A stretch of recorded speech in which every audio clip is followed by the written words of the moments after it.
haven't seen you in a while, Edward. What's going? Oh, not much. I've been just cleaning, on the weekend and studying for my certification, and I've been paying bills. I hate paying bills. I got everything on auto pay except this one credit card that just won't go on auto pay for me, and it's a pain in the ass. I hate paying bills. I don't mind transferring the money if it's done automatically, but having to sit down and actually do it every month, I hate doing it. Especially when it could be automated. That's I know. Because we're so used to like precise, quick service that If El Normo's not there, there's like no reason to be there. It's even more boring. So we're gonna take us back to Andrew's God Talk. We're gonna go outside and do some landscaping. So exciting. Then I'm gonna take a shower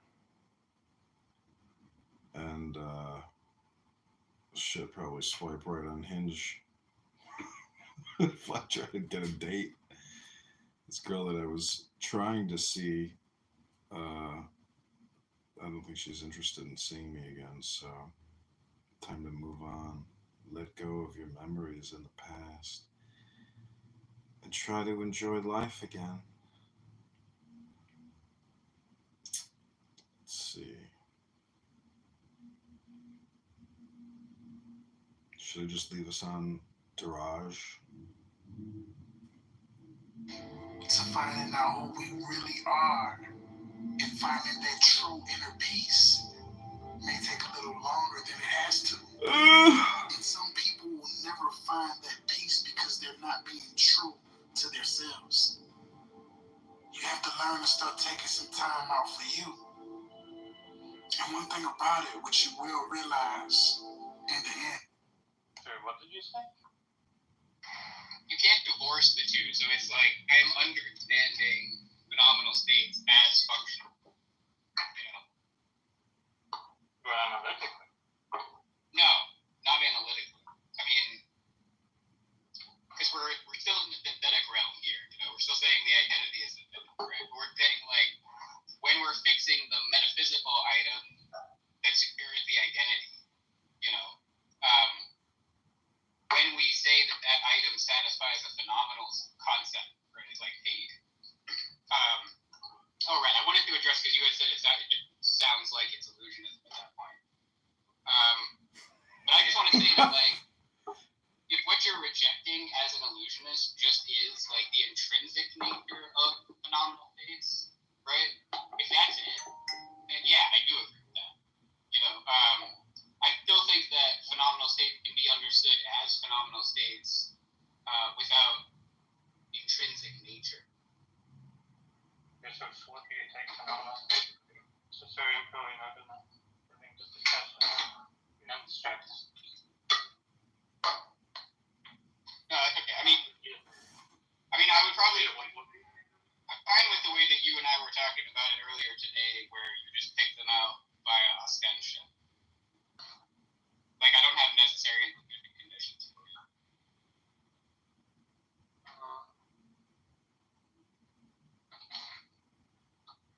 They're a kind of experiential mental state, and I also think that they're physical, right? So like I can say those kinds of things about it.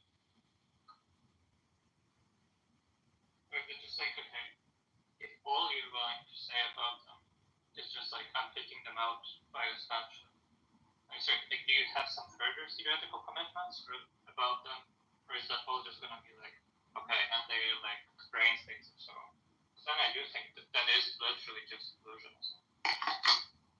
Yeah, no. Again, like I'm not trying to say like depending on how you characterize illusionism, maybe I am an illusionist, right? But like the way that I like to talk about it anyway is to say that there are phenomenal states. Like so we could just be talking cross purposes. Right, so we both agree, like all parties of the dispute agree that there is some like natural feature shared by some states that we can like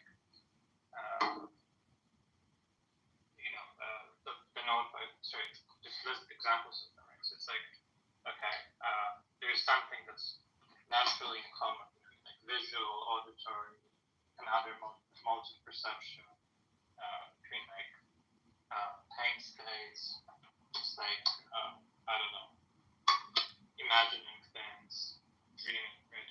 And that's not had by being blackout dry and by being under total anesthesia and by circulating blood. There's some That's hard to say, because some of the, like, okay, I think people who are blackout drunk actually may have, like, immediate phenomenal states, but they just sorry, I just mean like people who are like unconscious from drinking alcohol. Yeah, if you're like, But if that's gonna be a problem, let's just throw it as an example. it just gets tricky because Being under total anesthesia, being under in a total coma. sure. And it's like, you know, like the illusionist is saying, okay, another like feature of these states is that people are disposed to assign these very special features to them, like going beyond like structural properties, having some sort of intrinsic character, and like privileged access. There's a bunch more. Just get the idea. Yeah, a lot of that's And you emphasize that like, okay, we are disposed to make those reports, but those reports are not veridical. So just like, I mean, what do you want to say about this? What other commitments are you making? I do agree with the illusionist about things like metaphysical privacy being wrong or illusory. Like, now as far as like privileged access goes, that one is a little bit tricky. So like, depending on what you mean by privileged access, there might be a I actually can't hear you right now. Sorry, give me a second. okay.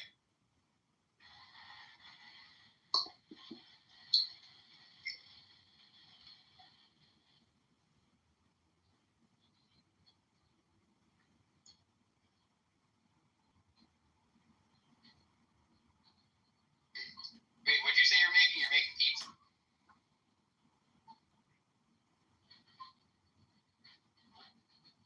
No, she still can't hear.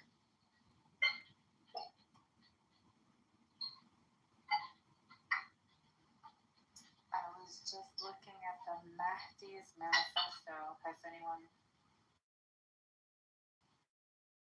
heard of it? No, like no. Apparently, there's a guy claiming to be the Mahdi, and he's put out a manifesto. Oh, I thought you meant Mahdi, like Just lazy. Not a real Mahdi. Oh wait, was I? Did I? Oh, sorry, I thought I was muted. I was just waiting. Yeah, I didn't hear you say it. No, but did you guys hear my blender go off? Or? A little bit. Oh, okay, that's unfortunate. It wasn't that bad. Sorry, I saw that.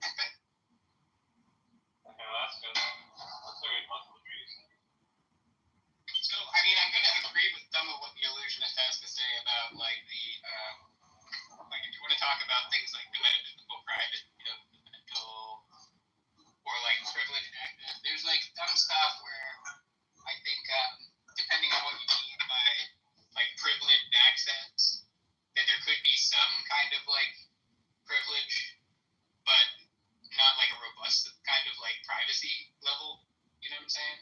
So, like, you're situated. Well, just I'm asking, like, do you have any commitment that distinguishes you from the illusionists? Yeah, I'm trying to get. Like, I I'm saying there's something that I'm going to agree with, but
certain reports about those things, and the illusionists said those reports are not good. And these reports are like non-physicality, non-structurality, intrinsicness, simplicity, and privileged access. That's what they're like. I'm not sure. Do you like diverge with that? I agree with them on all those points, barring like how exactly what's meant by privileged access, because there's going to be some senses of privileged access that I would accept, but the place where I think to make it easier for you to have introspective access, but like it's not just like you have access to some part of reality that no matter like what anybody else will be like getting a special look. Right. Yeah. So I can rebut metaphysical privacy of the mental. And the thing that I think I diverge with the illusionist on is the following. So I think that the phenomenal state, like if I have a pain state or something like that, or like visual phenomenology, right? I don't think that when I report of that what I'm describing isn't the real mental state that I have. I do think now here's what I do want to say though, is the difference is I think you could give, right, a completely apt description using only the concepts that involves functional concepts, right? But the point is that it also satisfies other concept systems like the phenomenal concept system.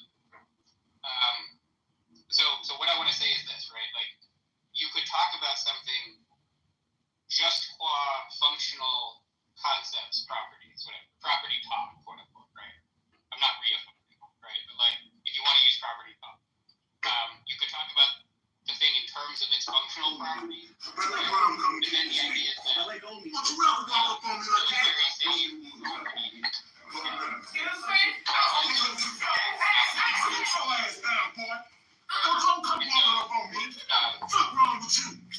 We can't go from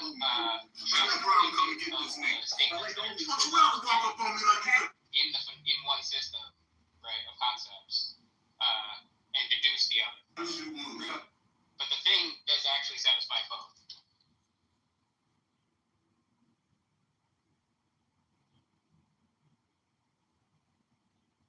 But the phenomenal concepts are not like these concepts you were just mentioning, like privacy and so on, right?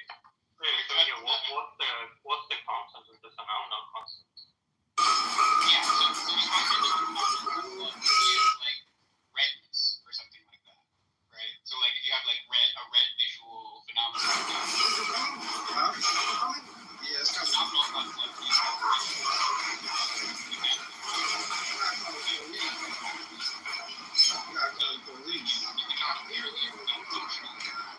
right? Or you could talk in terms of these phenomenal concepts like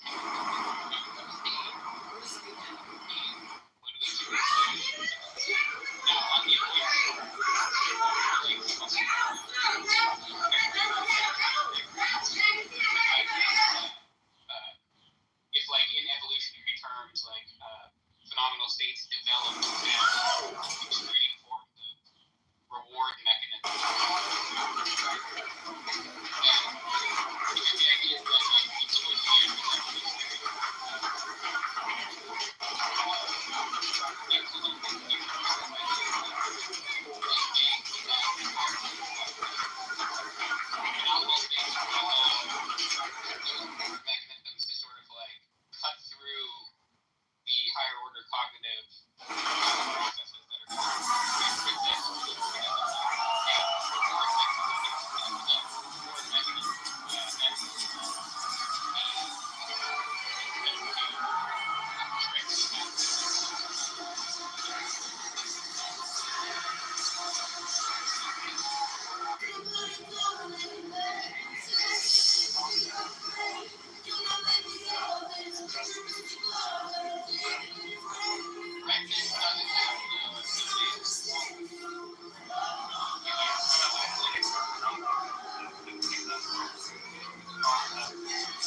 like that's doing anything to it.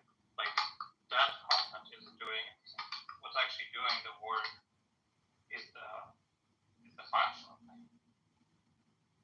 And every work. The idea that making functions is a way of conceptualizing data. So it's like, you can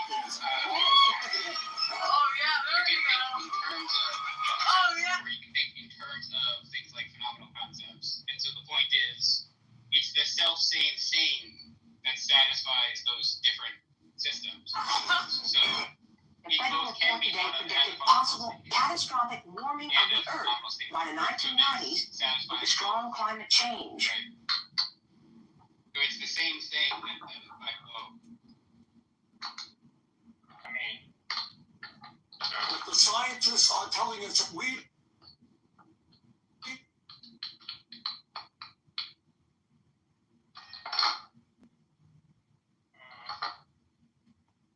but it's fine. It satisfies both of them. But just like, I mean, you can have a case where like, but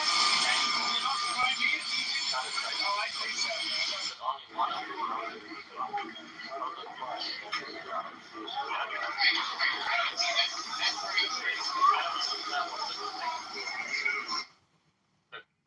First of all, it's like you want to say, okay, the content of this phenomenon is just also all the dynamics.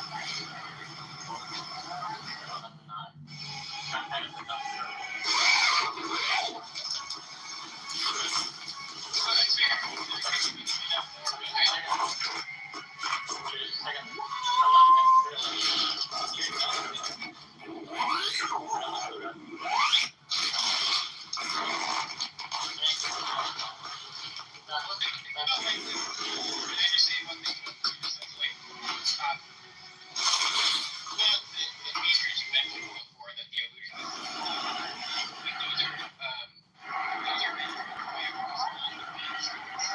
So like they don't make the difference between like redness and pain, right? So like what I'm talking about when I say redness is like the thing that differentiates redness, like red or color phenomenology from like Go ahead, remind I'm me only of talking myself.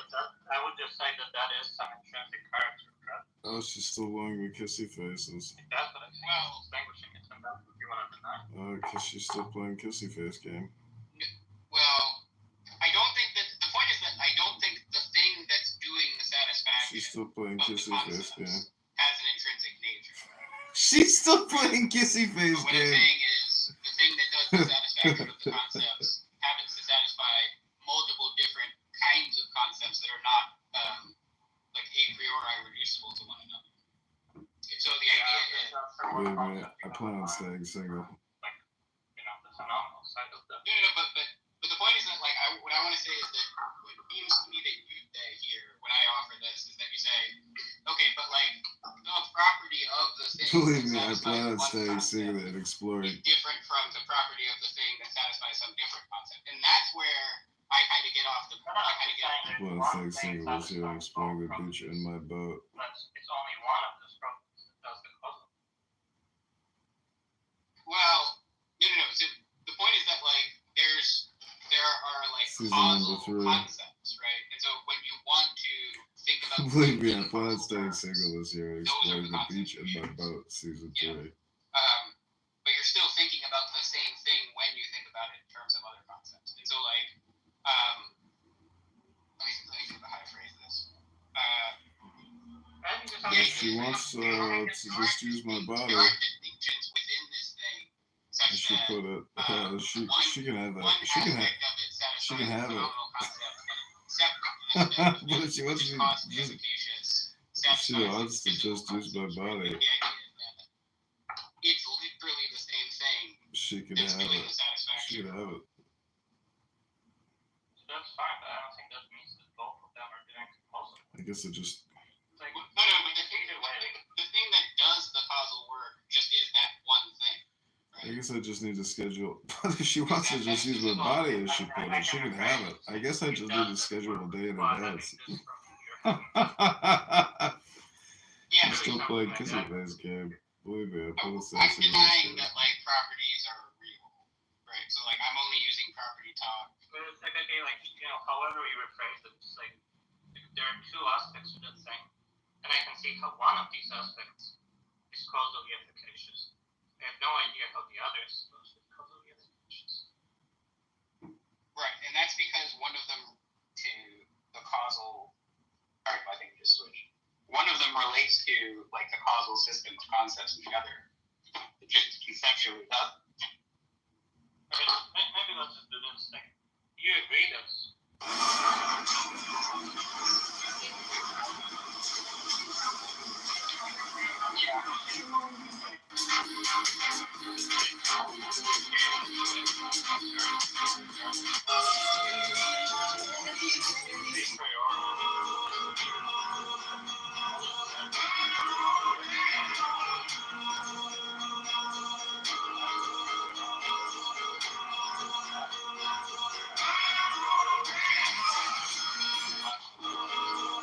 Please don't school. I'm just. Hey, seriously, there's not an identity between the concepts, right? There's just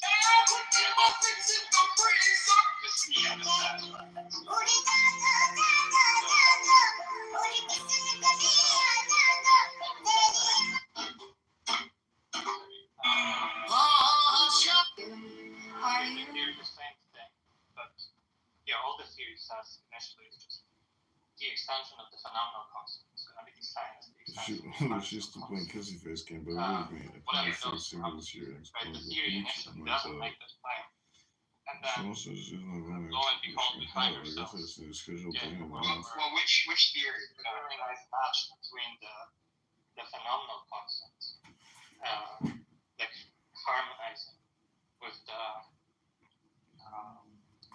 functional concepts, that they happen to be coextensible. Right? And that is surprising. That's like very surprising. No. So that's why.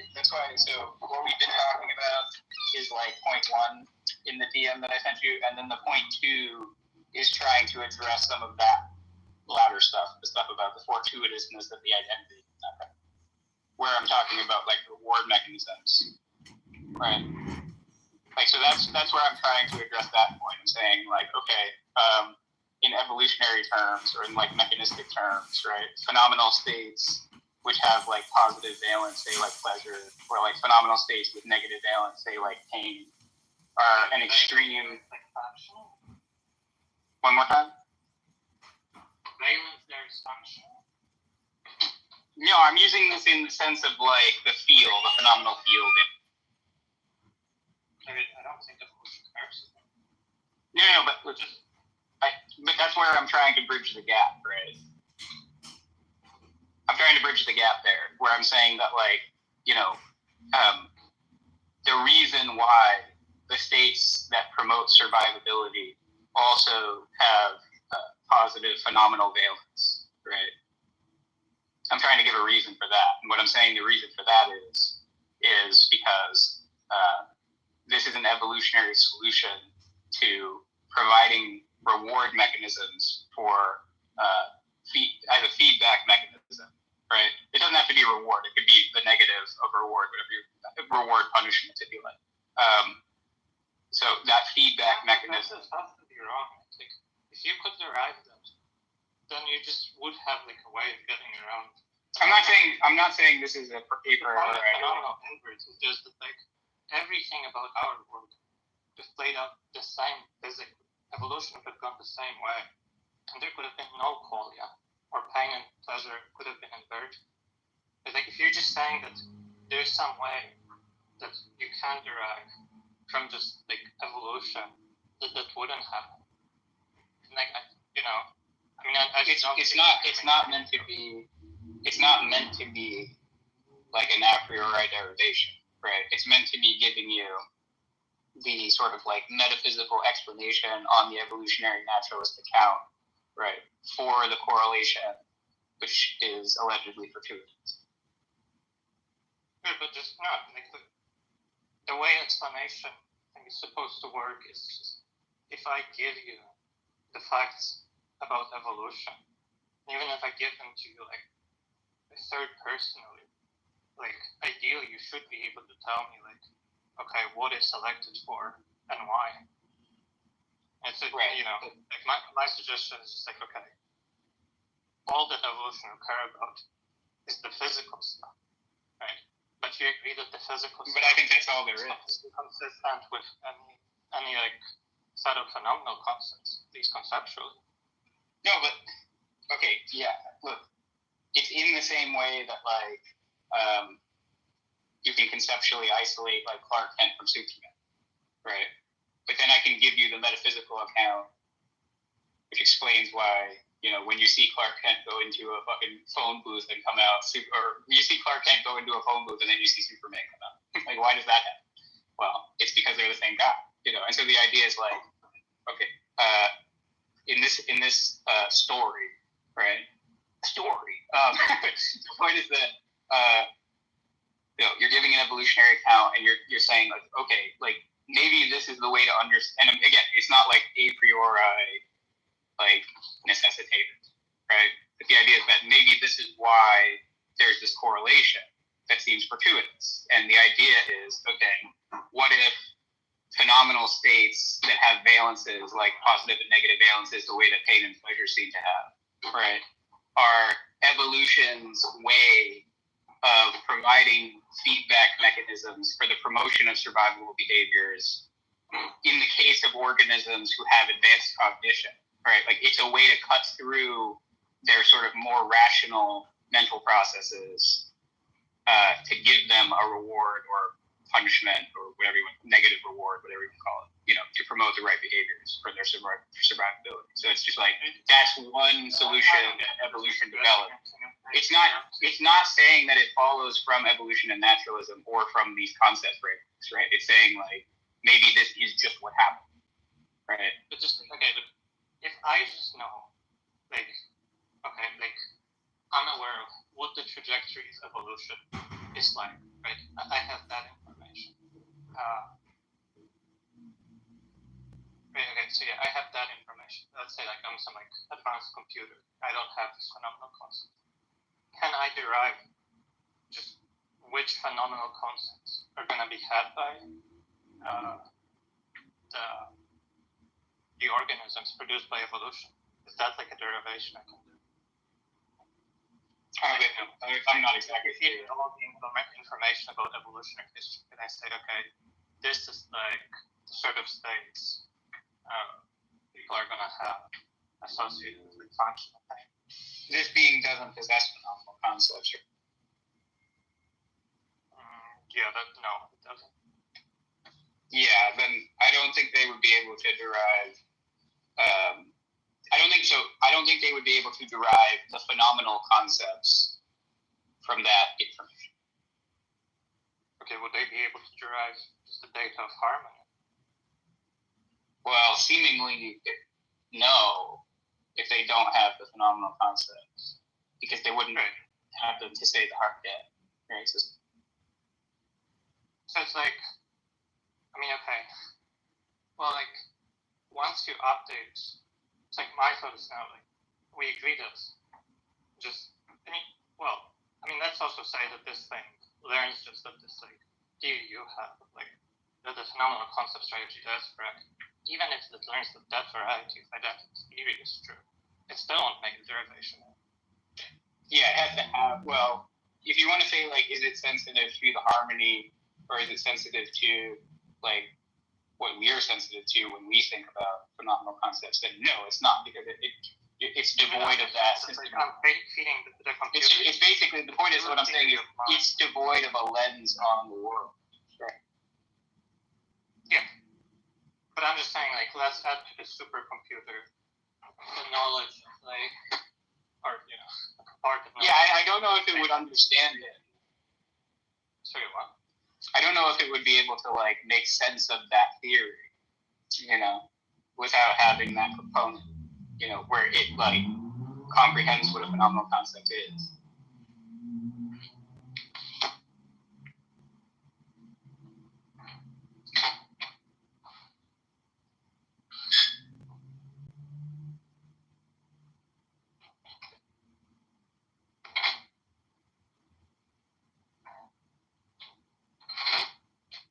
So like, I don't know if it would be able to understand the content of the synthetic identity theory if it didn't have phenomenal concepts at all. You know, maybe it would, but I got my foot, so I'm taking a break. I'm gonna eat. oh, okay. Yeah.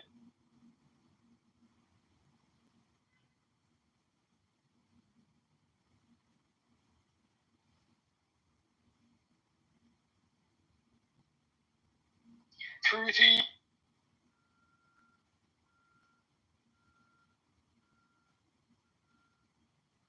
The man of the hour. Why isn't Albedo Eastern Orthodox yet, Truthy? Why is he taking the Shahada? How can you let...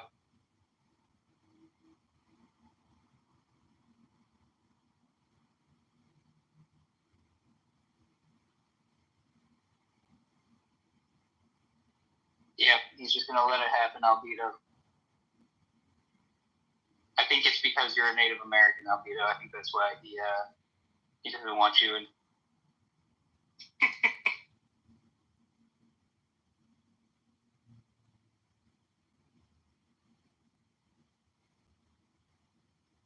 Albedo, have you ever looked at? Do you think perennialism extends to Mormon? Yeah, I definitely think we could. Or at least it's like on the table. What about Scientology? I don't know if Scientology is like. What about Nazism? Mormonism? Yeah, what about communism, since that's a religion according to... No, yeah.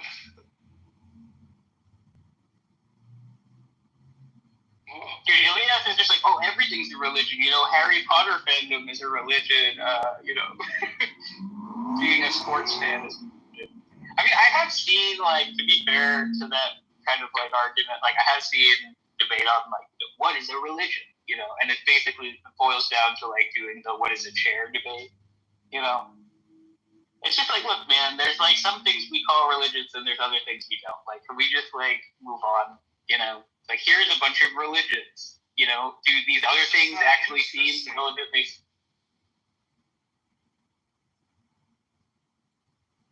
Yeah, it's not interesting because, like, if somebody wants to water down what it means to be a religion and then call me a religious person, it's like, okay, that's fine. I'm a religious person.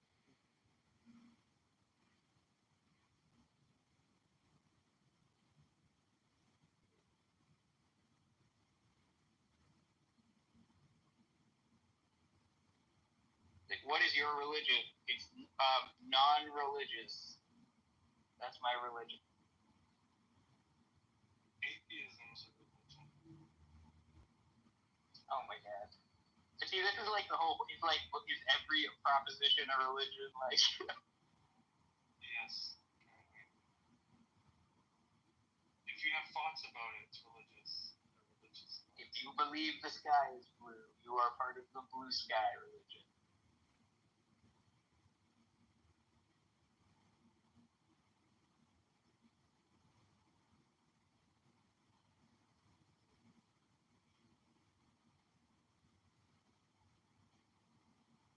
I do want to know why Sasha takes that guy, Jonathan Majors.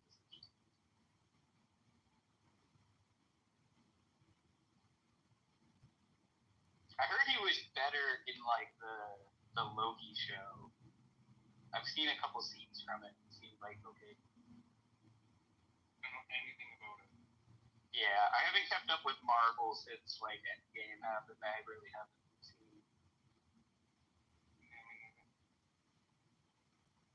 I was looking through them the other day, where they have it separated now, so it's like, you know, the original, like, Infinity Wars, like, arc, and then they have the multiverse stuff, multiverse arc, and it's like, I really haven't seen any of the multiverse.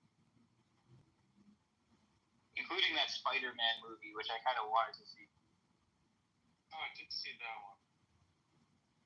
I think I saw Multiverse of Madness. I think I saw that one, Doctor Strange. And I have...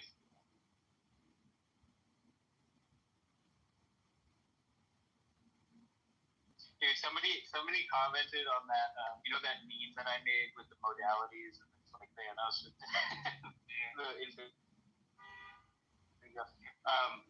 Somebody was like, "Oh, you should have done temporal modality," and I was like, "Fuck, that would have been perfect." Back to the drawing board. Yeah, it's a funny. You know, Truthy. I think it was. You know that guy Josie. I think he was mentioned earlier by somebody. I farted, yeah. I think it was fart. Wait, what? Wasn't it fart that much? You think Josie is? Josie is. No, that I mentioned it. I got you. Yeah. It might have been him. But yeah, he was like trolling John Lee the other day, and so he was pretending to be a pre-sub. And like, he basically ran Truthy's old argument, where the idea is that like, you can just like disjunctivize the whole thing, so you just make a bunch of like disjuncts, and so like you have like Christian theism as one of the disjuncts, but then you're able to come up with a system of categories to like exhaust all the other views with like a finite string of disjuncts, and then you just eliminate the other one, And it was funny because he brought that up trolling John Lee about how precept is actually good. But yeah, as far as I know, nobody's done. No, they gave up that. I don't know what was that. Back when GIG was around. No, they have done it. It's just called the totality of all apologetics. That's the support for premise one. Yeah, it's like a million premise argument. Yeah, give or take. Holy shit. I was thinking about this earlier when that guy was talking about the problem of evil a little bit, with like gratuitous evils. And it is kind of weird, and I don't know why it's not framed this way more often, but it's like, okay, we can talk about morally sufficient reasons, and like we can grant that, like, okay, it's apparently gratuitous, but it's really not. Granted, there is a good reason for it, blah blah blah. But like, if you're running the critique where you're saying like, okay, with our moral intuitions, according to them, it seems very implausible that there is some moral justification for this. That's the idea anyway. And when it comes to like God's omnipotence, it's just like, okay, but look, I mean, is it, even if you want to say, look, he could just have a reason, okay? It's like, yeah, he could, but he's omnipotent, so like, him having a reason in that case almost implies like not having better alternatives, And it seems incredibly implausible to say that like God didn't have better alternatives.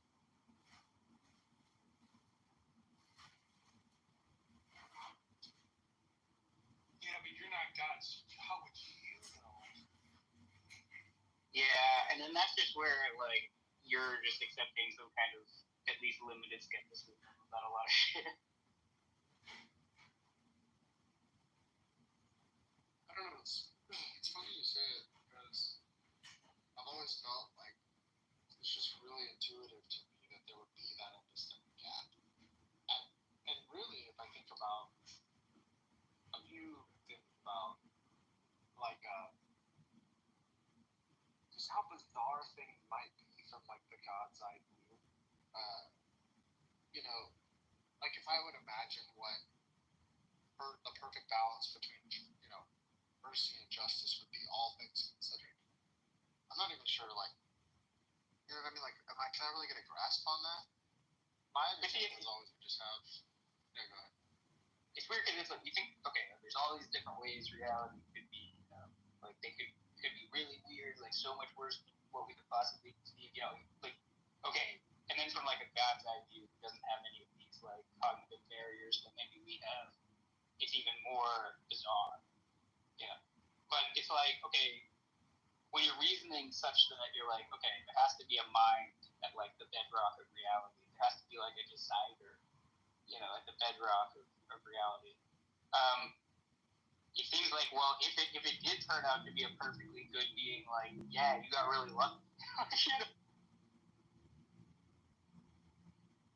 it strikes me as like wishful thinking.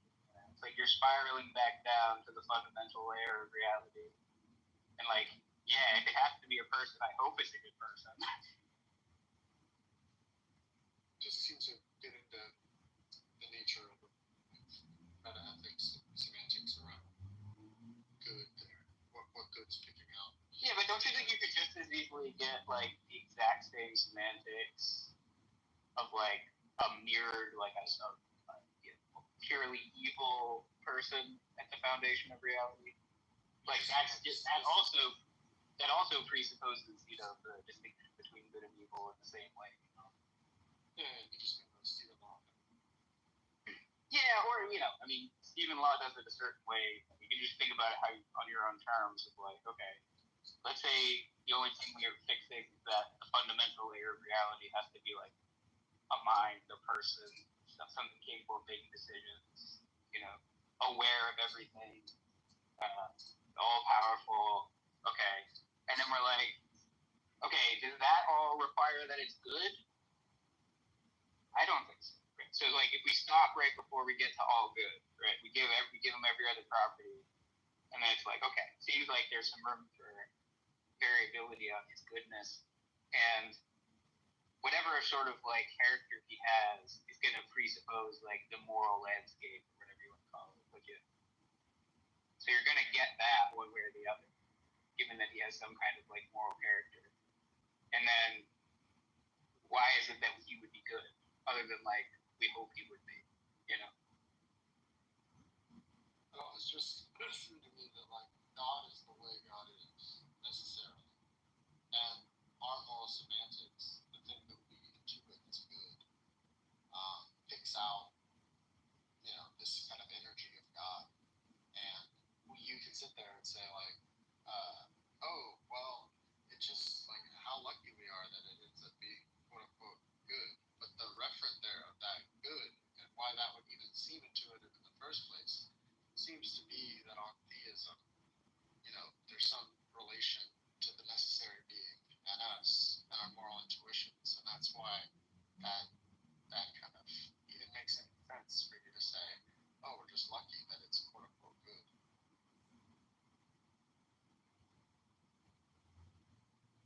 You just pulled a fast one. You just tried to say that it's That's the only ones I pulled. You even asked me that question. Yeah, exactly. But maybe an evil God would allow me to ask you that question in service of a greater. Yeah, all these instances of good just make it that much worse when the hurricane takes your family away. Exactly.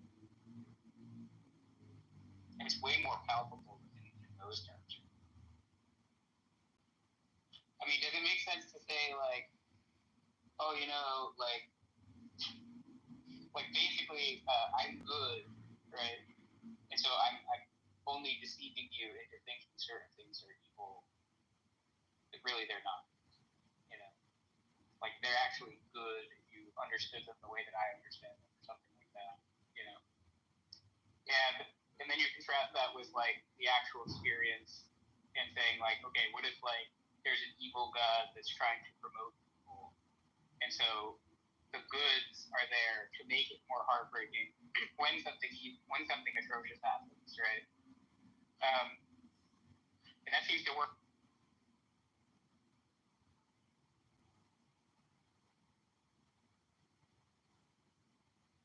You're just a pessimist.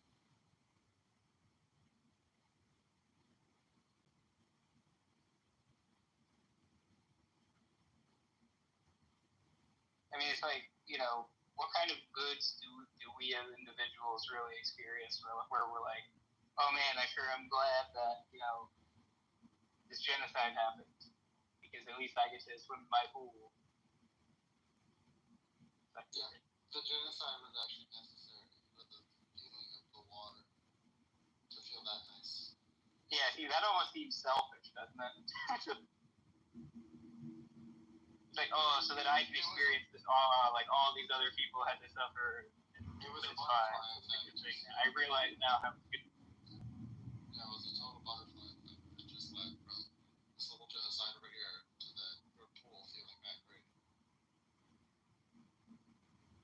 understand God's goodness in a different context, right? Like you could just say something like goodness is just ontologically prior to evil in all possible worlds. So like there's Why am I this, granting any of this? Let's just say that it could, well you could well you would grant that because like it would, in terms of like balance. Yeah, balance makes some sense. This like has to start with I don't. well that's the whole thing, right? So for example, you know how in physics, or at least in theoretical physics, people start with like symmetry and then asymmetry gives rise to like higher order contingencies, or like let's say more particular derivative states. I think it would be the same thing with regards to this notion of good, right? Because within this idea of good exists the potential for all different imbalances, let's just say. So you have to Wait, why? imbalance. It's just Is imbalance bad or good? Imbalance. Imbalance is what would be considered bad, right? That would be Right. So how is that part of the concept of good? well, it would be a subset of good, right? In all possible Oh, worlds. wait. Right? So for No, example, why? That's what I'm asking. No, it seems like it's like the contrary. no. You're saying So, balance is good and imbalance is bad. Then why is it that imbalance is part of the concept of balance, except just aside from just being its opposite? Also, what about no. So I think it's improper to think of badness as some sort of dichotomous opposite, rather than goodness almost being constitutive of two types of badness, right? So it's like two types of extremes. What? Wait, what? Or Are you saying two wrongs make a right? Is that what you're saying? correct. Yes, exactly. Exactly. Okay, maybe I'm gonna get on board with this. It's starting to sound kind of basic to me now. So That's a Three really left good make a answer. right. yeah. No, it's sort of like Aristotelian in some sense, right? Where there's like a golden mean, and then like the central position is sort of like a reconciliation of what would otherwise be two extremes. But in a more simple example, for example, in a more simple way to understand it, at least in regards to the two wrongs making a right, you could say something like, all right, here's an analogy, right? And there's going to be some like imperfections with this analogy, but in order to say goodness is ontologically more like prior to like badness, you can say that for any given badness that's possible, it would be parasitic on goodness in the following way. So let's just say I have a number line, and for every positive number, I necessarily have a negative number, which in this analogy constitutes an inherent balance throughout like this infinite number line, right? So for every positive is a negative, therefore this number line is naturally balanced. But a potential subset of this number line might be some mereological way in which I can construct an imbalance by abstracting numbers out of this line into some finite perspective or Okay, boundary. so is what you're saying, like if I have a scale and like I have weights on either side, right? You want to say the scale system is in balance, right? But if I just focus on like one of the weights on the negative side, let's say, that thing is imbalance in itself. No, What you want to say? depends what you mean by focus, right? I don't know. I don't think it's merely like Isolate, like sort of just consider it in isolation. Isolation. I mean, it's not merely like some, let's say, epistemic threshold. I just mean like the way that I'm saying the way that we're thinking about it. Sure, right. Like what's happening is like we're abstract out of this number line that in and of itself is inherently balanced and full. Let's just say. Is what you're saying that the number line is balanced, but it's made up of individuals which themselves are not balanced. No. It's made up of individuals that can be let's say, abstracted and rebundled into ways that would reflect an imbalance in themselves intrinsically.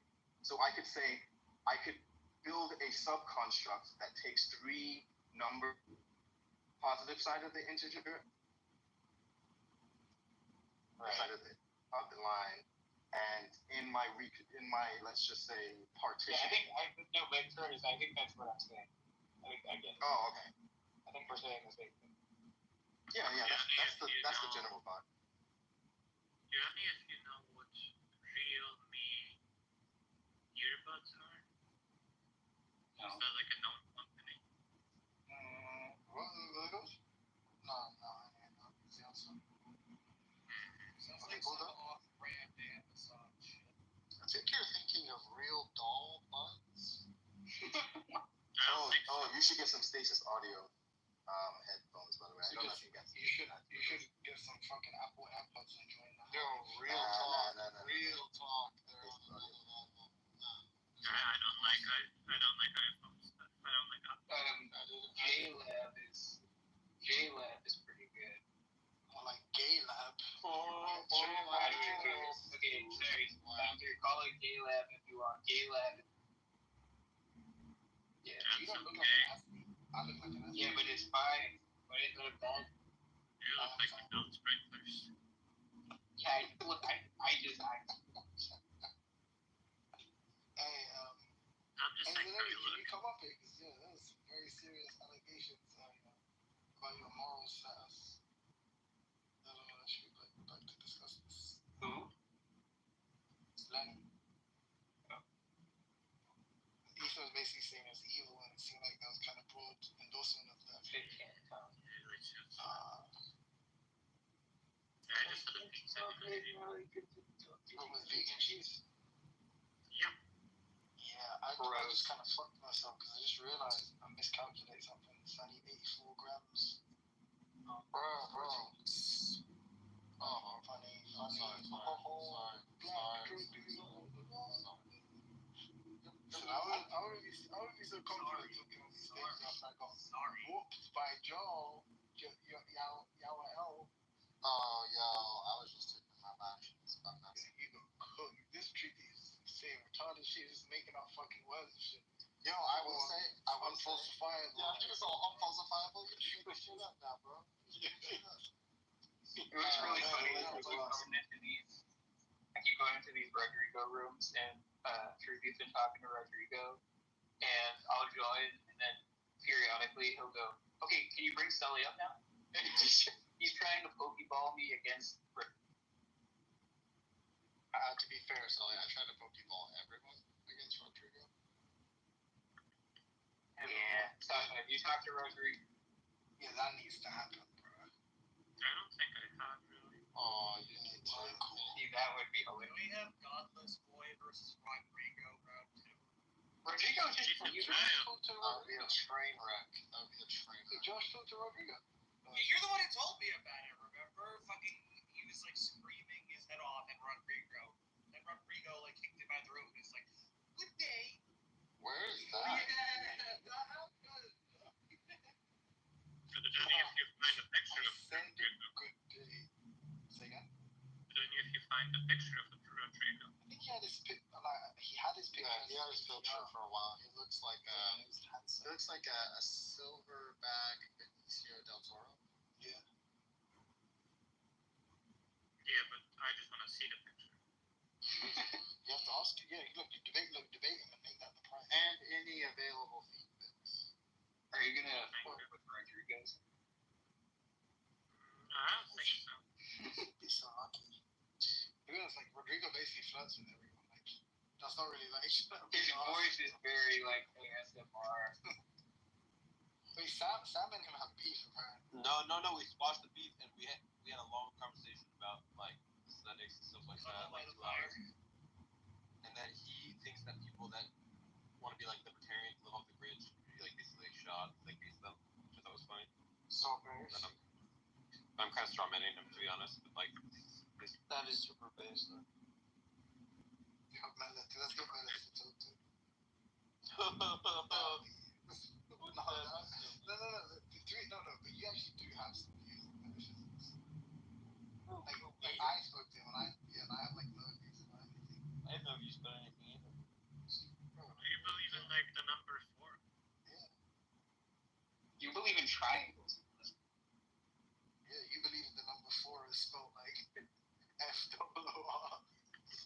horrible.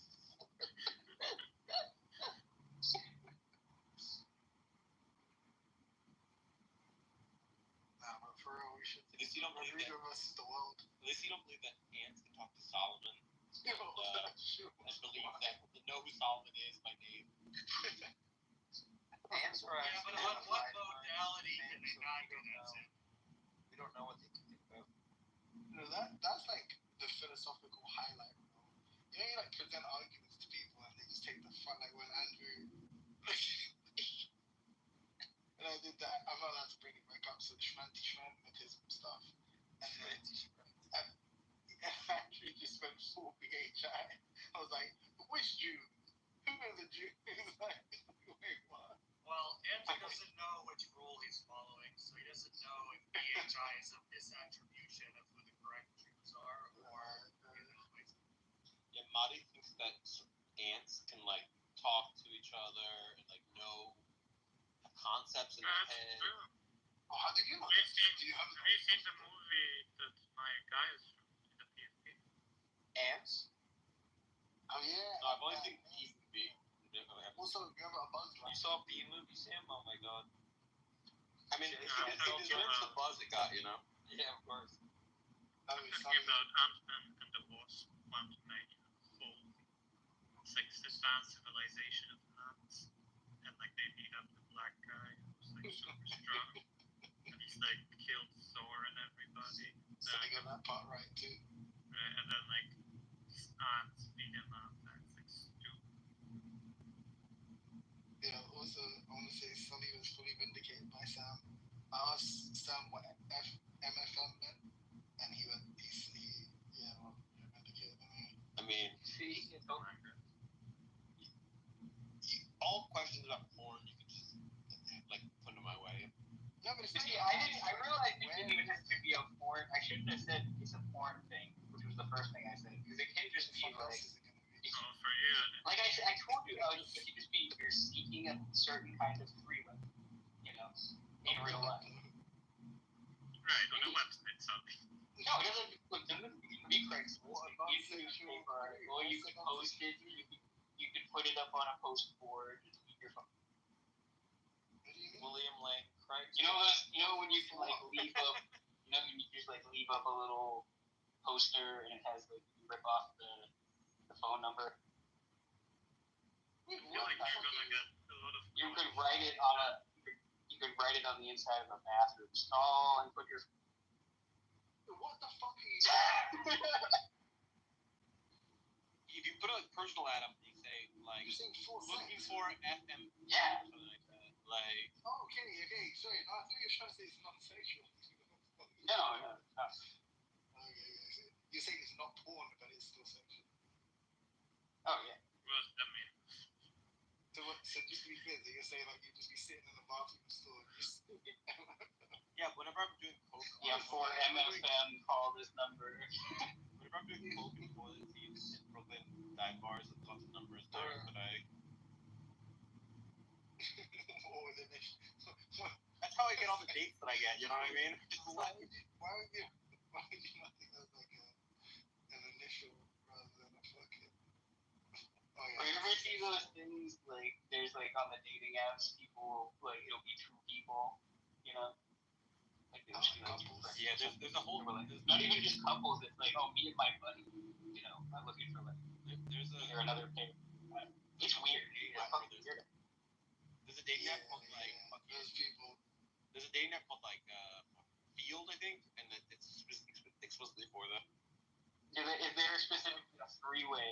Like, Yeah, is there a dating yeah, app called Field. just to get involved in, but it's for Yeah, But it's for three years. it's just for anyone.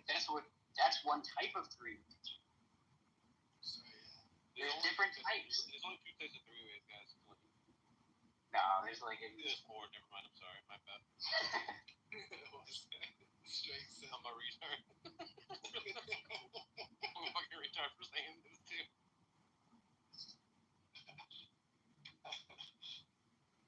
Yeah. Wait, did you guys have your psychophysical harmony debate? I was making pizza second. Oh no, sorry, you mean with Sam? No, I was thinking. I was debating with Sasha, and then Sully was like, "Yeah, let me blood it real quick," and then like, Yeah. just kind of like just fucking And then it's, elbowed me. Any such Elbow me. cases? Whoa, shots fired in that shot. Oh my god. To be fair, Right, so like at least 50% of gloves, the time, at least 50% of the time, Sully butts in on my stuff. I'm getting like tired of talking to the person anyway. Yeah, I was already getting tired of Sam's shit. Fucking guy. I want to talk to him again. This fucking guy. Sasha. I had one in the chamber there, Sam. I'm sorry. I had like just DM'd Sasha right prior to you guys picking up on talking about that. I get it. You were ready to bust. You're looking for an FMM. I was looking. Well, that situation sounded like it was a male, female. Yeah, it was. That was an X on that. You know, I should have just said Eiffel Tower for sure. Yeah. Timothy would have understood Eiffel Tower. Sully, when you come to the threesome, you shouldn't kick the other guy out. You know what I mean? That's etiquette. That's poor threesome etiquette. You're right. Exactly. Timothy, I might need your to return the favor. I did too. Since I have real quick. I know. But real quick, since I have a diverse group of white guys and a black guy who knows them very well, I like to play this little game. It's Who's the called. black guy? I don't know. I don't know if he wants me to tell. But since I have this set of dynamics, I like to play this game. It's called this fucking N-word, right? And so I played it before you got here. no. So the game is the game is if Sam or I want to do it like a head-to-head between Sam and Sully. No homo. Which one of them in a argument with a black guy is most likely to think to themselves, "This fucking N-word." Fucking hilarious. Now, The answer is Sam. so Timothy, I'm gonna need your help since the case that you know these guys very well. I have my own thoughts. How do you want to do this? How do you want to do this?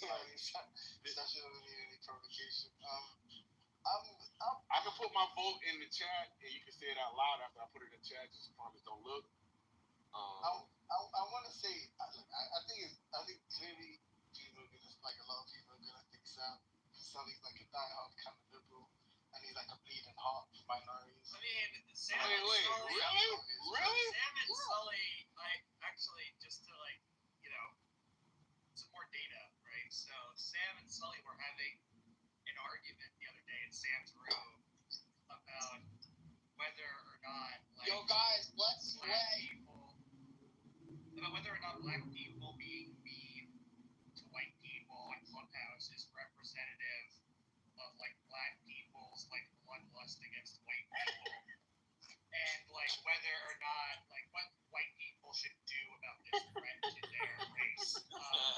And Sully was taking the position that it isn't representative and we shouldn't do white nationalism. Sam was, I don't think this adds any more context. I think we already kind of.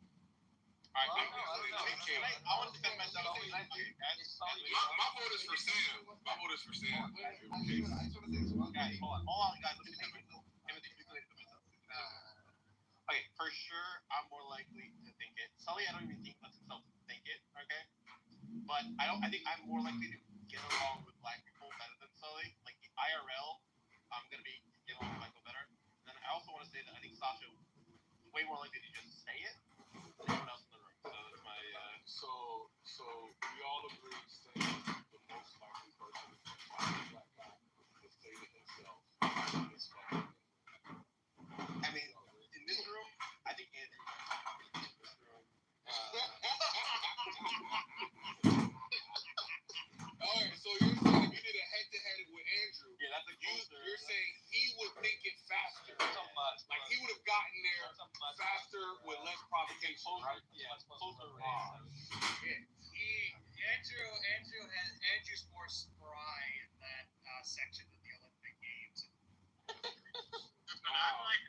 erasing both Sun and Andrew. Like, not even a conflict. No, you have like the gold medal for life. Okay, you're not even. I appreciate it. Sasha saying it upon. Hello, hey, how you doing? This fucking anyway. Makes sense. That makes sense.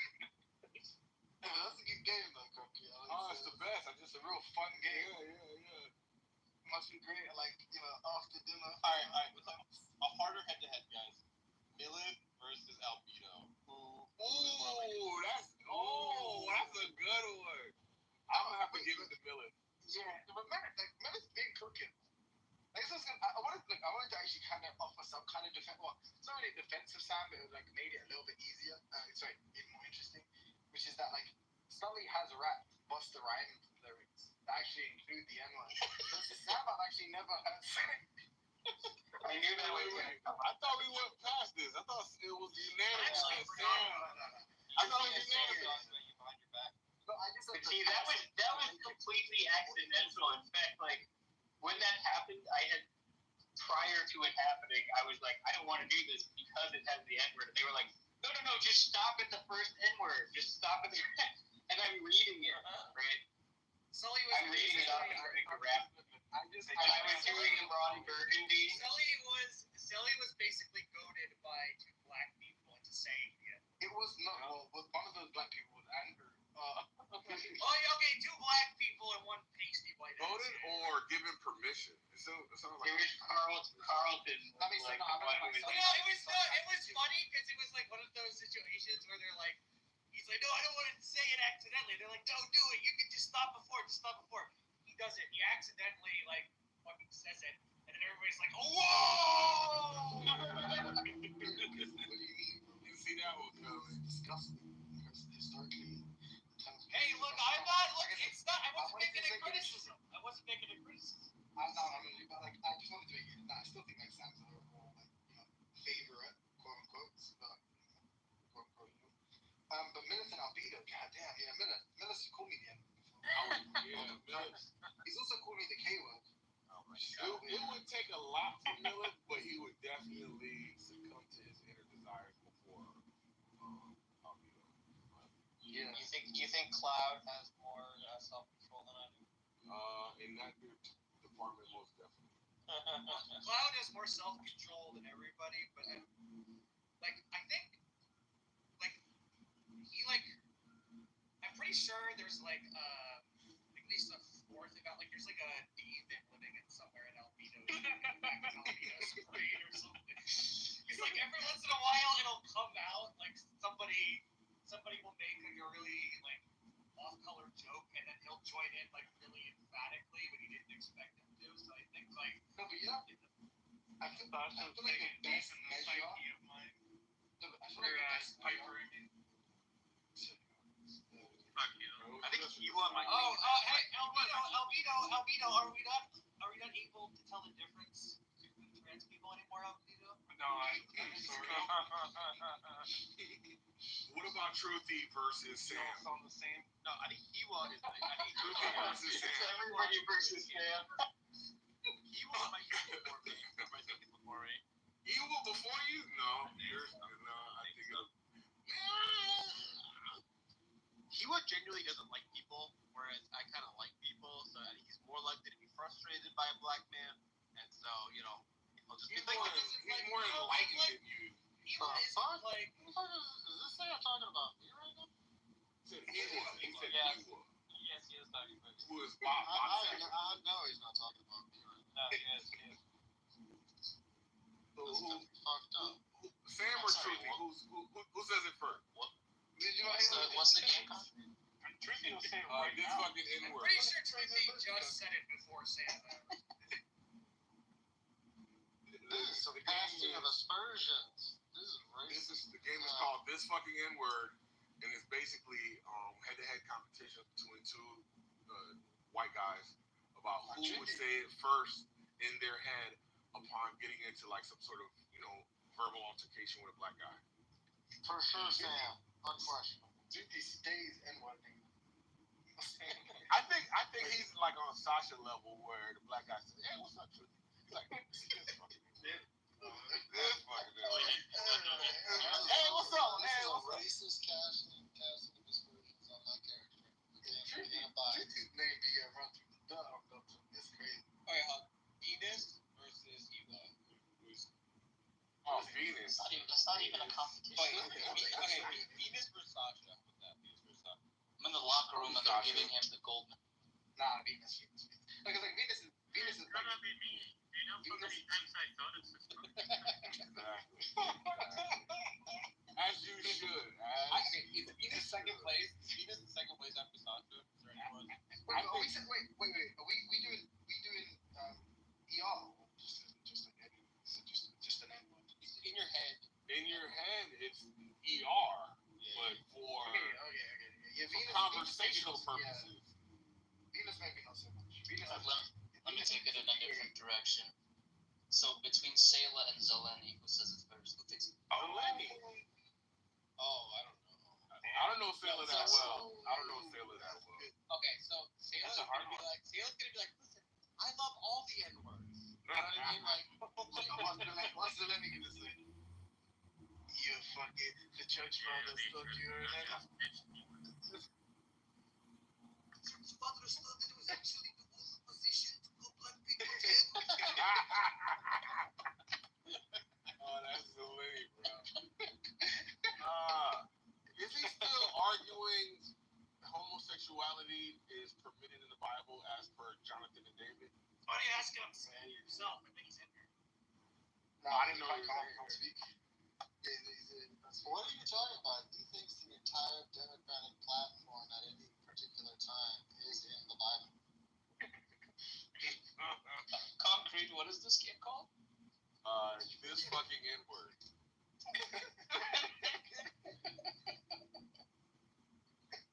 This fucking N-word. It's like what the Republicans thought every time Obama gave a speech for the first couple of years. It's probably the most boring game to ever play in children. You remember when it was a political scandal that Obama wore a tan suit? You remember? No. What was the thing they were doing where he ate a hot dog and it was with he didn't use mustard or something and Fox News was pissed off about that or It something? wasn't an American That's dog. Fox News segment was the tan suit. He wore a tan suit one time, and it was like a 3-week-long thing. 3-week-long scandal. It's not presidential, Millet, okay? You need the office of the presidency to sort of project American power, okay? The office of the president. You get the point. If you have been bestowed the honor of the United States president, you need to gargle on that pig meat with some mustard slathered on it. Dude, just think about it this way, right? Bill Clinton was almost impeached for lying under oath, or was impeached, right? So, I think technically he was impeached. He was lying under he was impeached for that. about getting a blowjob. How many times has Donald Trump lied under oath, bro? It's crazy. How can they not catch him out for lying once? He would never lie under oath. You would never. You ever seen him take that deposition? He doesn't lie under oath. He just says, I can't remember. I'd rather not see Donald Trump take a deposition, but I just want to report Oh, it's good stuff. that Look it up. in the chat, Zeleny said, Jesus was more progressive than the Dem platform, both economically and culturally. That's true. Oh boy. The Dem platform. Trump is a man of style and taste. That's why he would never Did wear say that suit. I think we need to. Trump is a man of smelly.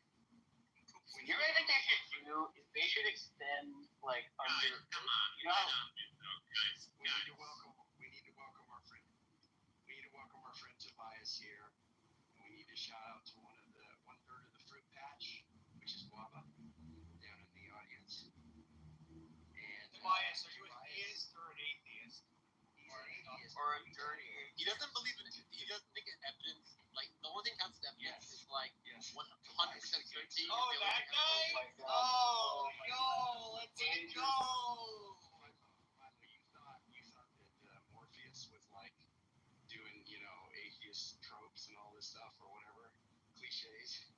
It is the case that Well, this guy dodges arguments like.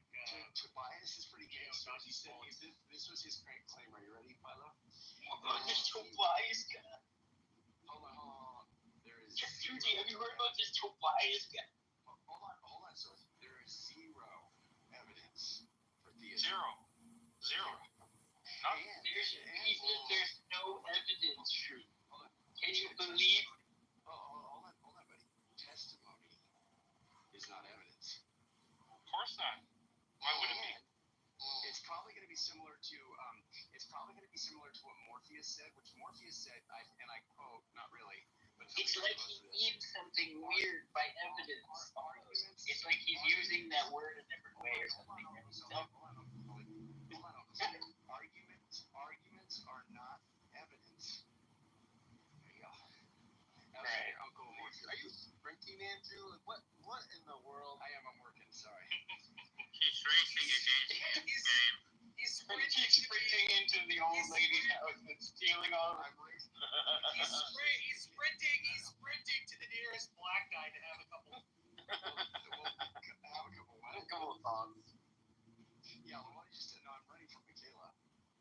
I took stuff from her just coming after me, so. I just love all the kites. I just think all the kites are great. And listen, you're a kite, I'm a kite. We all get along. Shut the fish up. Tobias, do you want to maintain? It's good to see you, buddy. Do you want to maintain your position that there is quote zero evidence for theism unquote? Tobias, what do you mean by evidence? What do you think evidence means? So let's. Hey, Andrew, let's. Toxic. Toxic. I'm toxic. You come after me for toxic charity. You're going after Tobias. He's our guest. You're going after him. I'm trying to be hospitable. No.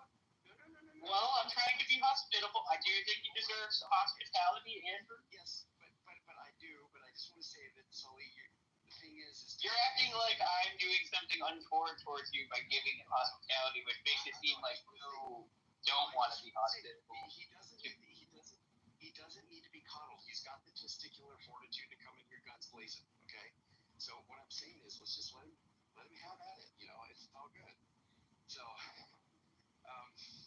I just want to know, Tobias. You can do it. Yeah, you could do it, brother. Tobias, do you think that testimony is evidence? Explain what evidence means. Evidence raises the probability of a particular conclusion. Not you. Not you. Oh. Him. Oh, okay. One reason why Sully beats me in the competition is because I have way more black friends on this app than You still thinking about it? That's not true. Wait a minute. Let's hear my friends. Hungry, he's got no black friends on this app. Oh, you're doing. Oh, I see what you're doing. Look, I think everybody granted, blacks are gonna think you're a nicer guy, but you fly off the handle. It's definitely gonna be this fucking N-word. Hey, For that measure, you should go by my friends list. Let me hear Hey, brother, are you able to talk? Yeah, I'm By the way, we didn't actually finish the psychophysical harmony stuff. My guy came in to fix our sprinklers and it disrupted all of them. I'm kind of just listening, man. I'm up for talking about whatever as well. I don't know what you guys are discussing. If your blender short-circuited, hopefully you have some sprinkler. Here's my question for you, Tobias. Do you think the fact that you have 4 billion plus whatever people believing in God, that counts as some evidence for the existence of God? No. I think again, from the other day, I think we have disagreement on what the term evidence, the different types of evidence, and the importance of that. I think, it might have some correlation to evidence, but on a very small level, nowhere near enough to justify anything like that. I need a lot more. What do you think about it is evidence, but what do you think about the fine-tuning argument? What do you think of the fine-tuning argument? Elaborate on what that is, and I'll tell you.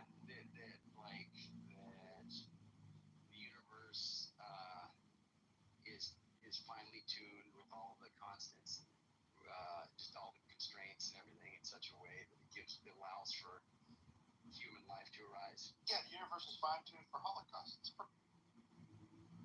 I think it can appear that way, but I think that's still a claim and an assumption that it's designed specifically in a way that could only be designed by something or someone. But again, that's just a presumption based on something we know very little about.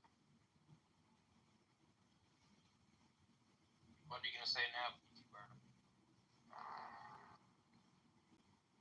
Well, we know very little about it, but wait, what's a presumption? That it has to have been designed. But what Rather is a than- presumption? What is a presumption? It's an assumption. An assumption. You're assuming something based on a small amount of information. What's an assumption? Why don't you go look it up on Google, bro? The reason why I'm asking you, because I don't think you're using the word that's applicable to this actual scenario. When we say presume or assume, that doesn't have like an evidentiary basis. We come to conclusions based on evidence in this regard. Okay, so what do you call coming to a conclusion based on insufficient evidence? What's your terminology? Sufficiency or insufficiency is just going to be like some subjective position that I don't hold, right? You might hold it, but I don't hold it. So are you going to accuse me of being assumptive or assuming because you think that the evidence is insufficient? I think if you're concluding large claims based on insufficient evidence, then I would call What does it mean, large claims? What does that mean? that something massive and complicated we know very little about came about in one particular way that you've concluded based on insufficient evidence. When you say massive, you're referring to its size or its importance? Well, the complexities of the universe. You know how complicated the universe is. You know how little we know about it. We know, I think, 2 to 4% of the observable universe. I mean, it's not. How much do we need? difficult to How understand. much information do we need about the universe to come to a conclusion? Well, I think to come to any conclusion, you need to have a pretty full comprehension of it. So I would say at least 80-90%. How would you know you've reached 80-90% of the available information? Well, at this stage, we wouldn't know because we don't know. I mean, you don't know how you've come. How could you know? Well, how could you know that you've reached 80-90% of something? Well, I mean, Yeah, something is. I don't understand the question. What kind of question is that? I don't understand. You're the one that's laying out. Yeah, I know. You're asking me how do you know that you've come to 80-90% of knowledge? Like, what's the point in asking that question? Wait, what? Oh, you're the one. You said 80 to 90% of the space has to be explored to be confident that you know something about it. Charlie, please don't interrupt, or Sam, please don't interrupt. I think this is a Fuck very you, Milton. I think they're very. Well, I mean, whether you. Concrete. Go ahead, Sam. Sorry, what was it? Sam, shut up. Mark versus Dog. Well, actually, I did have a question. Mark. I think it might be Mark as well. Oh, Mark versus I do Dog? have Yeah, Mark 100%. Let's say you are rules in the game where they have to pick Mark is kind of Sasha level. No. Sorry, I just want to say. That's I just want to say, even if you didn't know whether you came to 80-90% conclusion of something, that's even more of a reason not to make any claims, right? So you don't I don't really understand the point of the question. None of us know anything. Okay, But I don't claim to know anything either. You hear that, Andrew? He doesn't know anything. He's like Socrates. You don't know. Oh, you guys know everything, yeah? Right now? It's written in the book. You guys know everything. Do you know where you are right now? Do you know where you are right now? Yeah, I'm at home. Cool, I'm at home, bro. This guy's amazing. I'd say I know that. Yes, you know. Don't know that. Yeah, I know that too. I'm at home. Two Bibles. Wait, what? You do know. Yeah, but he knows 80 to 90% of his home, right? So it's fine to say he is there. No, he doesn't know it. No, but Philip, he doesn't know if he knows. If he knows. Do you think knowledge requires certainty? Tobias? Do I think knowledge requires certainty? A certain amount of certainty in order to feel confident in that knowledge, yeah. Would you say like 80 to 90%?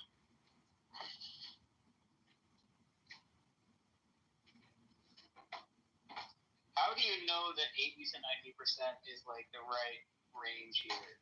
How do you know that? But your question was how can you be certain No, of a do claim? you How think knowledge requires certainty? knowledge in and of itself, no. I think you can have a good understanding of how something works without having full knowledge of it. I never claimed. Okay, well, wait. Tell me something that you know. I don't know. I have a 10-inch cock. What about you? Okay. I know your mom, Andrew. Yeah. Do you know that God doesn't exist? I know her in the biblical sense. No. Do you know that he does? Do you know that he does exist? Yes. But do you know that he doesn't?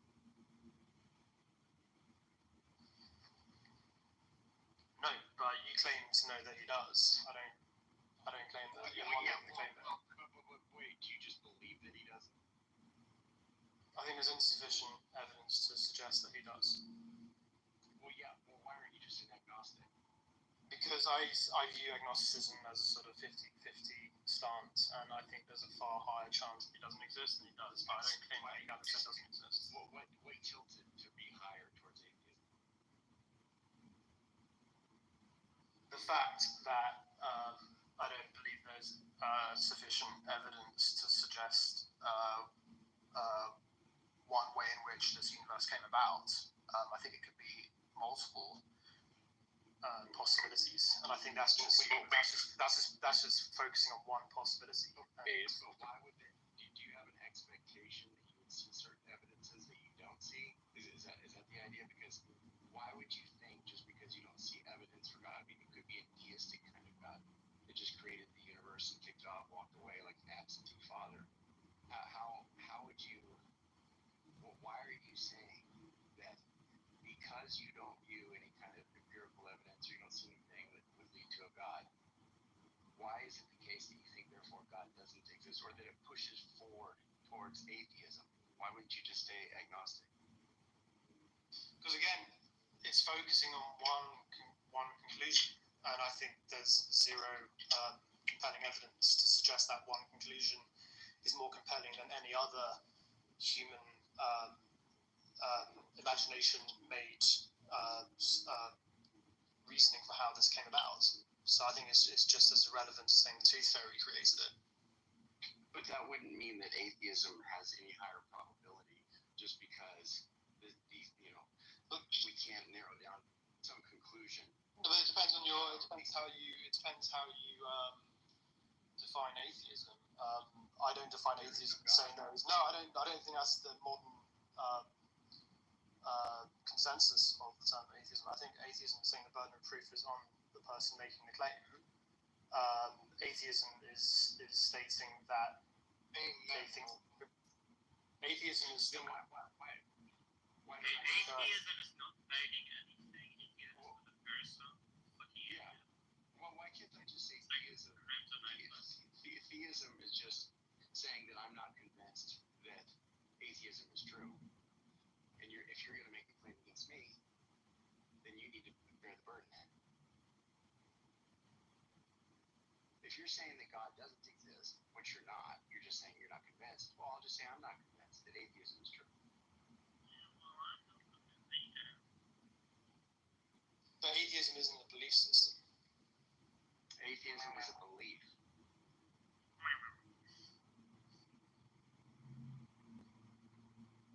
So why can't I just say to you, Tobias, that I think that God, to me, it's some kind of, it's self-evident truth that God exists. And I haven't heard any good arguments against God. So I'm just going to maintain this position that you haven't convinced me that atheism is true. So therefore, I'm a theist. You're welcome to take that stance. I have nothing against that. It's pretty lame, though, right?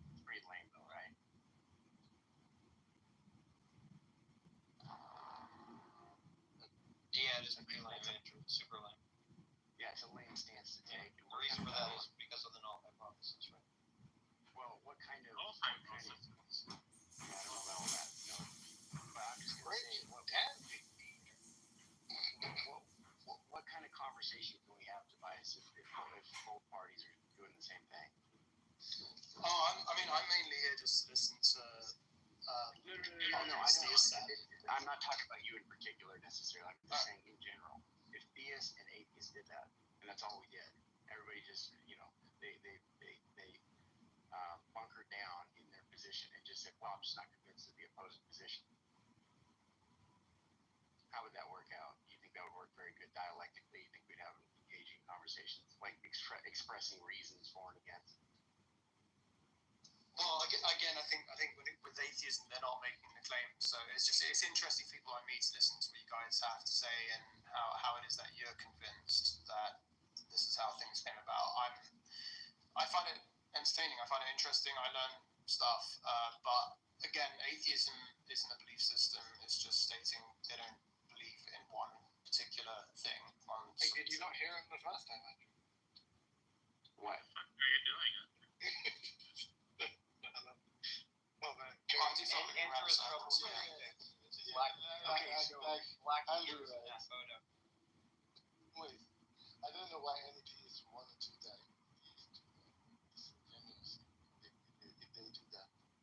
Why? It will now be clear that that's just a tactic, because that's not really what they think Jesus exists. They think everything like that. And they just come to the debate and say, well, atheists, we're just going to copy you.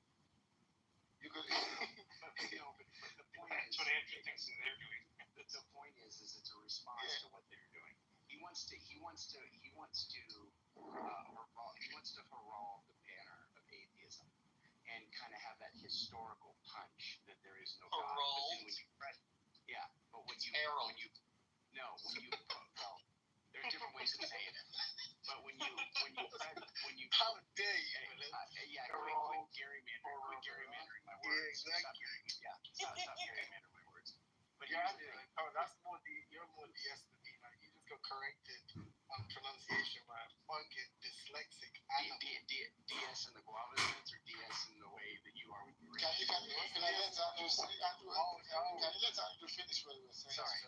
Okay, I'm just saying that to me is that this new atheist thing of saying I'm an atheist is just a way of having the historical philosophical definition punch, but then when you press that, it's I'm not convinced. And I find that to be very No, but you know what? You're kind of like putting him in a bunch like new atheists, like you put some banner. Yes. That's all he did from the word go. Like, I don't think he like bad fact and said, oh, God doesn't exist. That's my strong position. But he pushed it, then went to that. It's kind of like you're like, oh, right, you didn't do that. So in philosophical discussion, you can't have situations like, okay, that's allowed to be right. Bypass does.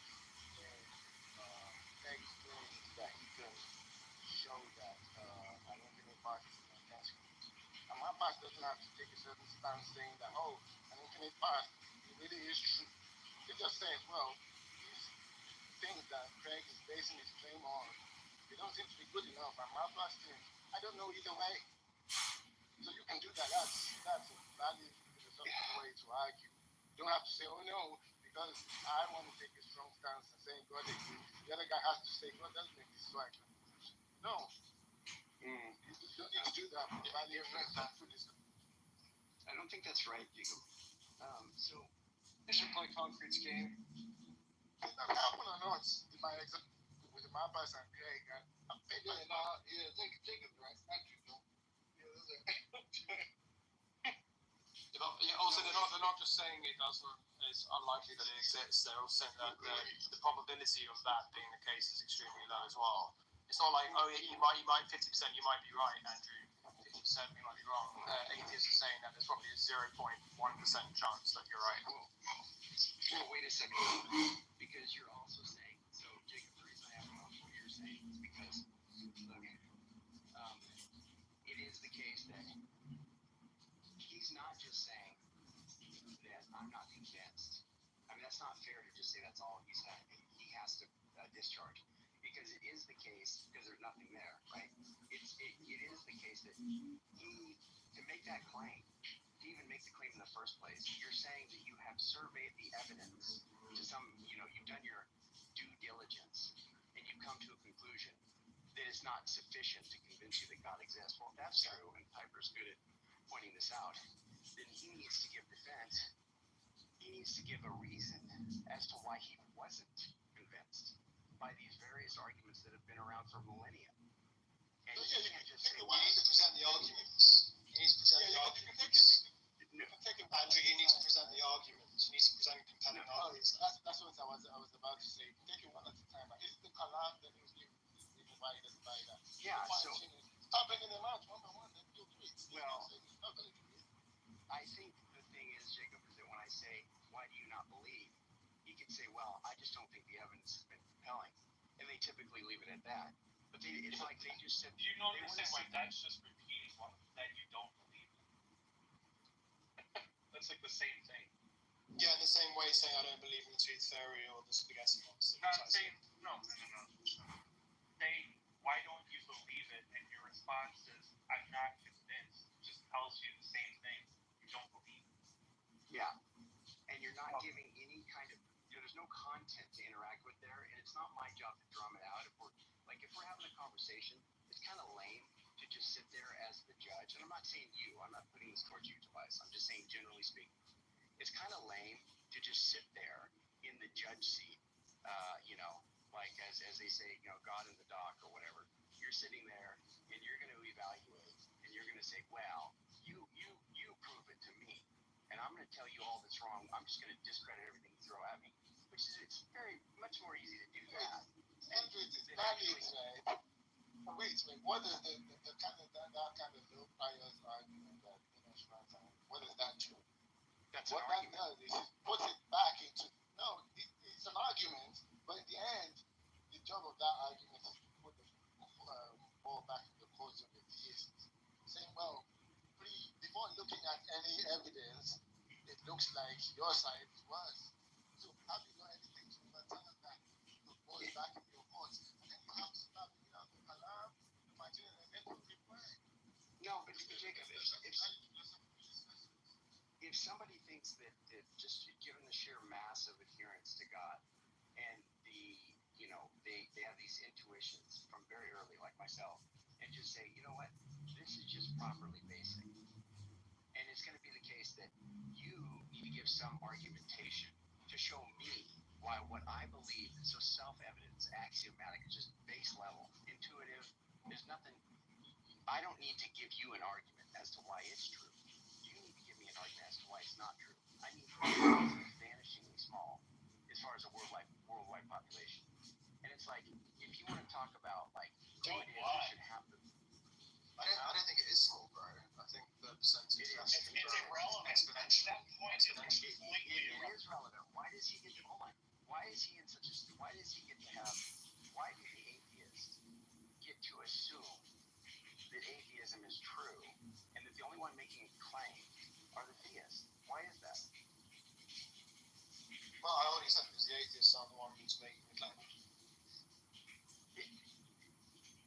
No, look, do I need to say, look, Andrew, it's just an null hypothesis. But the thing, can I just say, I don't come into rooms like this disrespectfully. Like can I excuse myself to Alex? Andrews,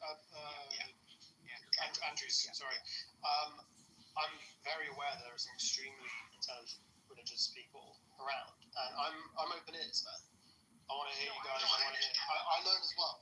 I learn as well. I don't come in here as like a troll, but I don't agree with atheists that do that. I'm not that sort of. Right. So Andrew, it's like an epistemic standard, right, for a lot of people that like a claim or something, or like something that's like said to exist, right, is assumed not to exist unless there's evidence for it. That's the null hypothesis. Yeah, okay, unless there's evidence. Yeah, but who gives a shit? What do you mean who gives a shit? Wait a second. He's saying it sounds good, but it doesn't carry any weight other than the people who give a shit. No, that's why one side is more of a burden, to be honest. Does somebody need to give? Do I need to give arguments as to why? Okay, no, why should we accept that principle? Go ahead. You don't have to accept that principle. Oh, okay, so Okay, but Milan, you're making the claim. Milan, why do I not? Why do people need to give arguments as to why the sun? Hold on. Why do people not have to give arguments as to why the sun does not exist? Why can't I just say, look, you know, you give? Yeah, I'm sorry. The sun exists. Do I need to give arguments that the sun exists? No, I guess not. Like not in all contexts. There's sufficient evidence to suggest the sun does exist. Yeah, but that's Sufficient evidence is the thing he's quibbling. Because it can be scientifically verified. It can be tested consistently. You test the sun. That's not the only way. We can test heat. We can test heat waves. We can test particles. We can test distance. We can test We size. don't test it, bro. We see it. We know it's there, bro. Yeah, we can feel it. We can see it. We need it to survive. I mean, come on, man. The one second. Science is the only way to truth. Okay. So, because if you say that it is, how do you prove that statement? So, like, it isn't the case that you need to be able to scientifically show something for it to be the case.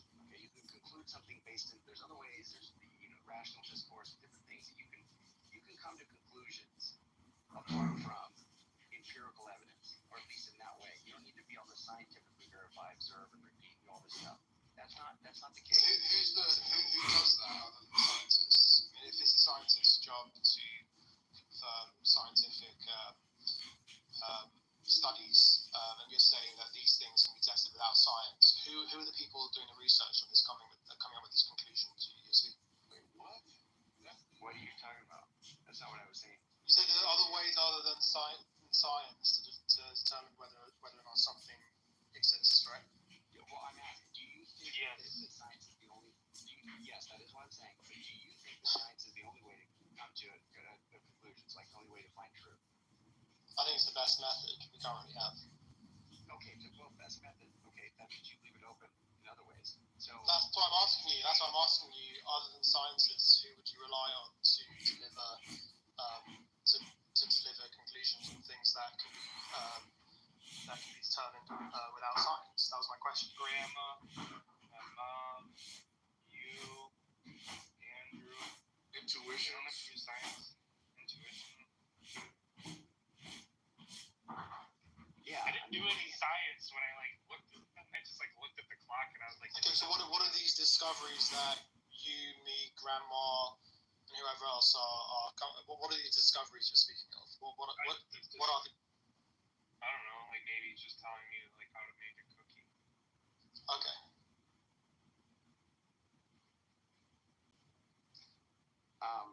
So what Millet was saying is controversial.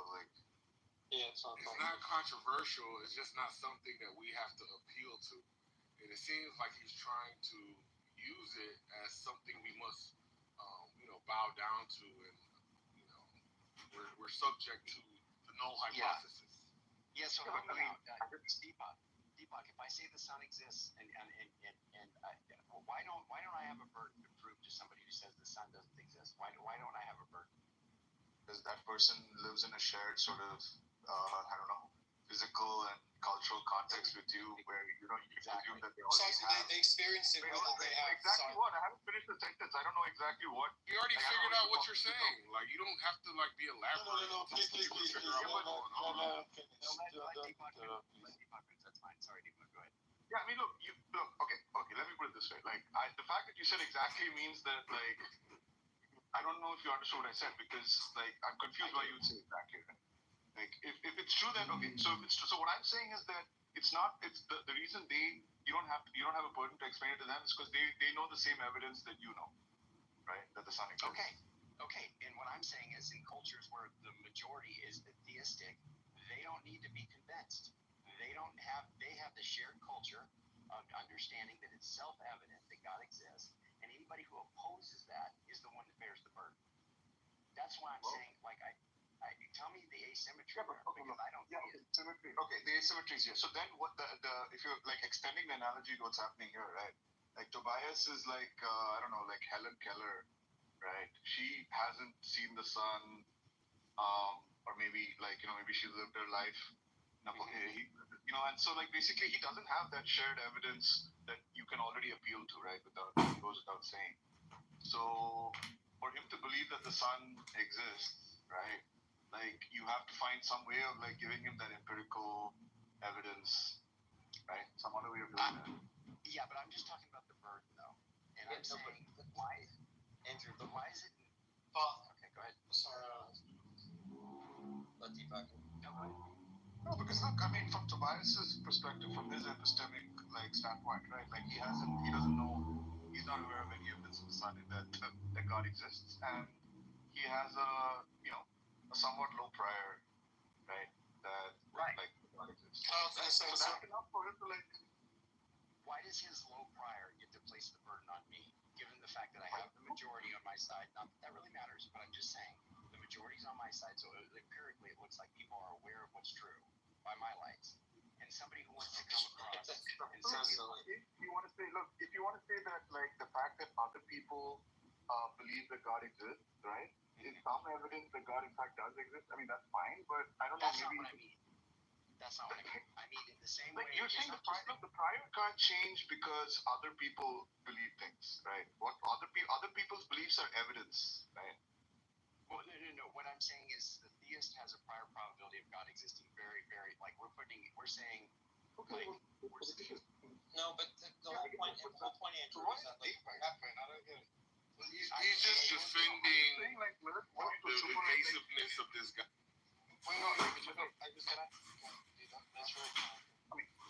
Like it's a pretty standard like atheist approach, right? Like reasoning to say that like the reason that they think God is unlikely to exist is because the prior probability of God as a metaphysical thesis is low, and there's no evidence that. Yeah, that's what I'm saying. So why is that? Like, I think I don't agree with any of that.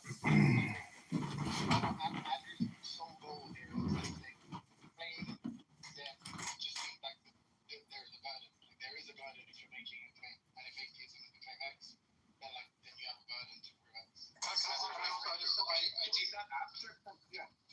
Okay, so you're saying the atheist needs to justify the low prior? Is that what you're saying? Yeah. Why not? yeah, but that's the whole point. Fair enough. I mean, I don't think that's too hard, but yeah. Yeah, it's very easy to do. A and like B, like there's Andrew's like point about like how the amount of people in a society can like tell us where the burden is on a claim. I right? didn't say that was a major part. I'm just saying that's something. Well, that's just silly. Like the whole point is, if someone's giving you the low priors argument, right, they're also going to be giving you like some understanding of like how they like assess probabilities, right? Yeah, but it's going to be applicable. It's going to be Can we just get to the low priors argument? I like to hear somebody. But that's just that's an argument. That's the And he hasn't given that argument. No. Okay. Yeah. Okay. Whatever. But what? Like, I feel like no one knows what anyone else is even arguing for. It's like no one's saying things that are necessarily wrong, but it's just like, are they actually directed towards the thing that the other people are saying? Yeah. Okay. So But Timothy, hopefully you can help. To be honest, I'm not saying you're like you're a culprit. I'm saying, but everything Deepak said isn't necessarily controversial. But it's like, well, Andrew's point is just basically like